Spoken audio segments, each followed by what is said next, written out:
All right, hello, and thank you for tuning in to another episode of the Professional Pricing Society podcast. My name is Terrence, and we have a duo on the call today to talk with us and go in depth about revitalizing your pricing strategy and navigating new entrants and market shifts. Our guest today is from a company called Holding Advisors. Adnan Ekbari, Senior Director of Pricing, has extensive Fortune 500 experience in energy management, technology, and insurance, and specializes in helping firms commercialize software-based offerings. And we have Lori Rabaski. Lori has a deep background in B2B industrials and manufacturing pricing and brings a wealth of expertise in SaaS customer value research and price model design. How are we doing today? Doing great. Excited to be here and appreciate the continued partnership with PPS. Awesome, awesome. Thank you both so much for being on this call with us and just kind of talking about this topic. Now, I want to go ahead and jump right into this discussion and ask the first question. Your workshop you're going to be conducting at our upcoming spring conference is called Revitalize Your Pricing Strategy and Navigating New Entrants and Market Shifts. If you don't mind, please unpack this topic for us a little bit and kind of give us a better grasp of what we should expect from this workshop. Yeah, for sure. I can jump in and then Lori, feel free to elaborate as needed. So the reason that we're focusing on the revitalization of a pricing strategy is because what we've seen recently when it comes to client engagements is this rising need for people to go back and think through how effective their pricing strategy is. And the reason that we're seeing this more and more frequently is that naturally in any market, things change over time, whether that's, say, market volatility. A recent example could be, the change in interest rates can impact the prices of everything and can increase, or in many cases, for different types of professional services or perhaps products. So that's that kind of market aspect of it. And then in addition to that, customer needs evolve and change over time. What customers want, their buying behavior, their usage patterns, that all changes over time. And then the last piece that changes over time is the competitive market, meaning the types of competitors that you're up against, the value that they are bringing to the table changes, and then the value you are bringing to the table relative to those competitors changes over time. So, given all these kind of changes in the marketplace with varying levels of frequency depending on the industry, we're finding that it's becoming increasingly important for commercial teams to go back and look at their pricing strategy to answer a few different questions. One of which is the pricing structure that we have put into place. Does that allow us to change with the market so that we are continually pricing in a way that is aligned with differential value? So that's kind of that primary reason why we started looking at a topic like this, because as we engage with those clients, that need is just heightening, and we're seeing that more and more frequently. It makes a lot of sense because a lot of these components when it comes to a strategy can change over time, like you mentioned before, and so revitalizing it and refreshing it can be very necessary for a lot of pricers at any walk of their personal journey. I think Laura, you're about to say something. I'm sorry. No, it's okay. It's some of the companies we've worked with have also been in their industries and markets for a very long time. So things may have changed, but they may not have gone back and changed their pricing strategies. So this is a good opportunity to really look at what's changed and make the updated updates that are needed. hmm That's good. Yeah, to kind of give an understanding of what has changed, kind of lay out an overview and kind of take the proper action as needed. Now, Laura, let me ask you this, if you don't mind, would you please kind of talk about some of the drivers behind market shifts? Sure. So Adam alluded to a few of these already. So some of the things that can change is that your product and its value can evolve over change, plus your customers' needs are changing over time. And then the competitive marketplace can change. So looking at your products to begin with, your customers may be changing their needs, and that may make your product less valuable to them than it once had been. On the flip side, you could be making improvements to your product, and that's increasing its value. And then you could potentially capture more price. So, an example we had with a client that's in the construction industry, they've been increasing the quality of their products and the number of products that they offer, but they hadn't really gone back and changed their pricing to match this increased value. So that's something we've been helping them to do.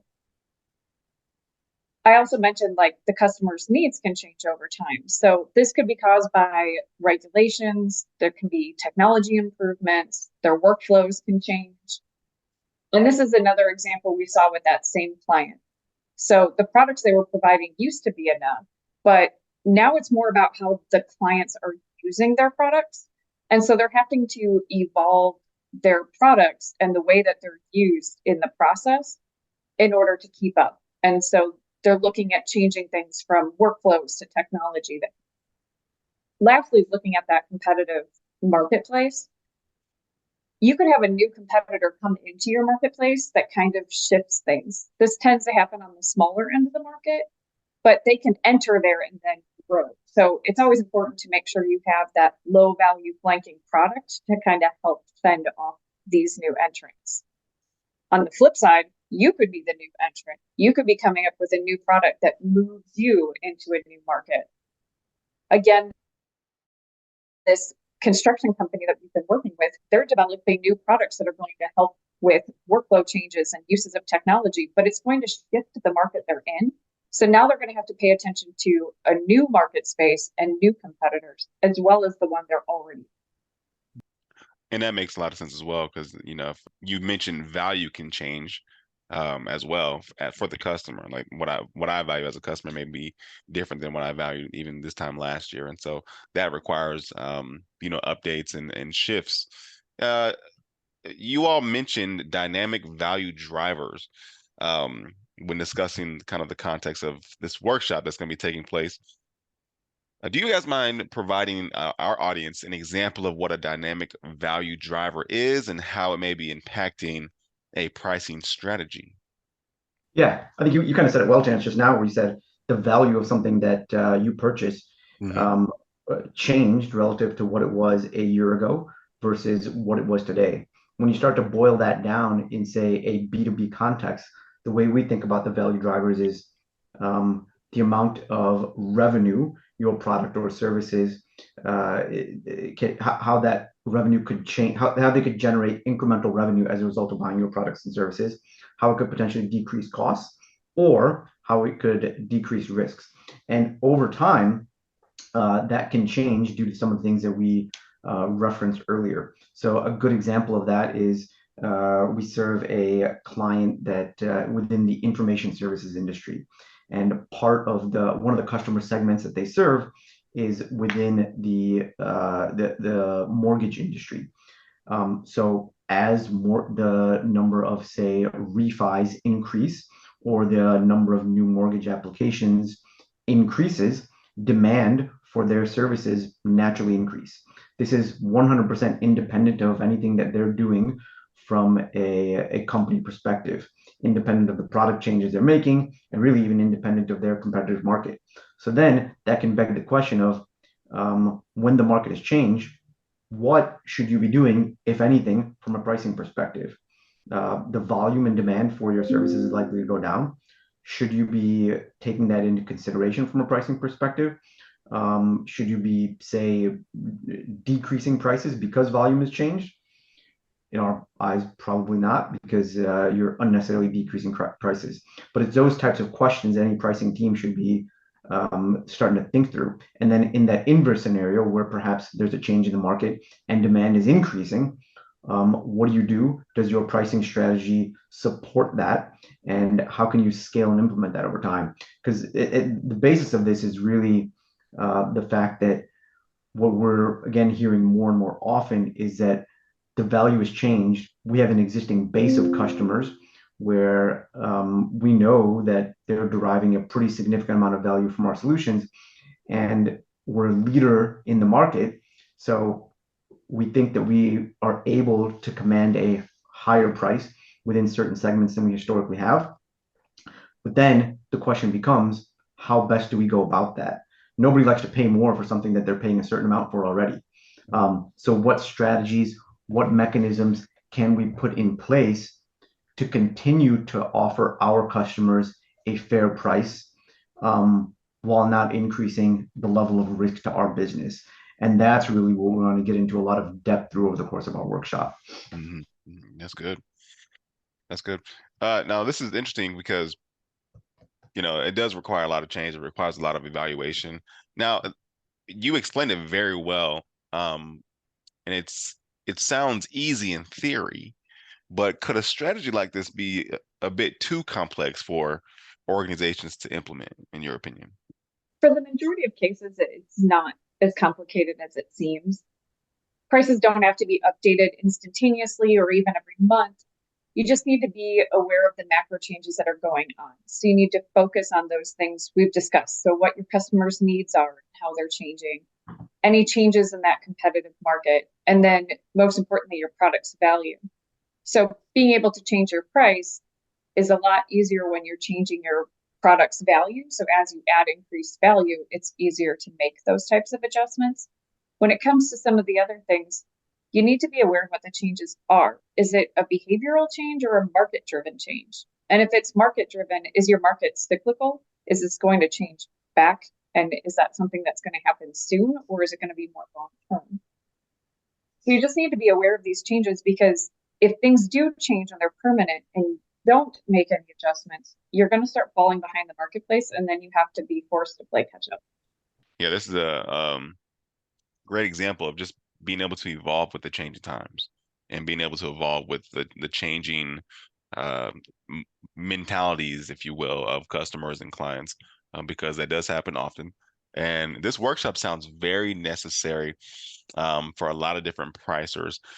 Now, uh, I'm gonna ask you two questions here. What will your attendees learn during this PPS workshop, and what practical skills will they come away with, or what practical skills do you want them to leave with?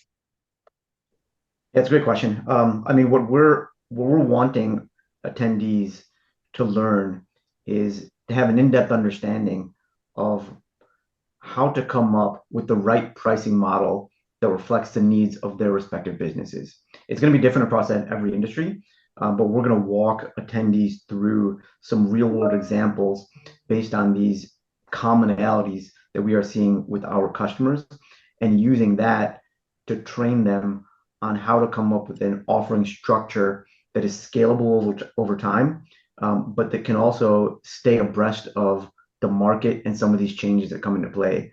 And just kind of, referencing back to your past question, which you and Lori had so well articulated, part of that, part of the reason why we want the ability to minimize that complexity is we're not necessarily saying that you should go out there and, as value changes, immediately increase your prices and have this pricing that's fluctuating all the time. We're simply saying to stay abreast of these changes that could happen, whatever they're driven by, and then build a model so that you have a cadence to capture that incremental value that you're walking away with.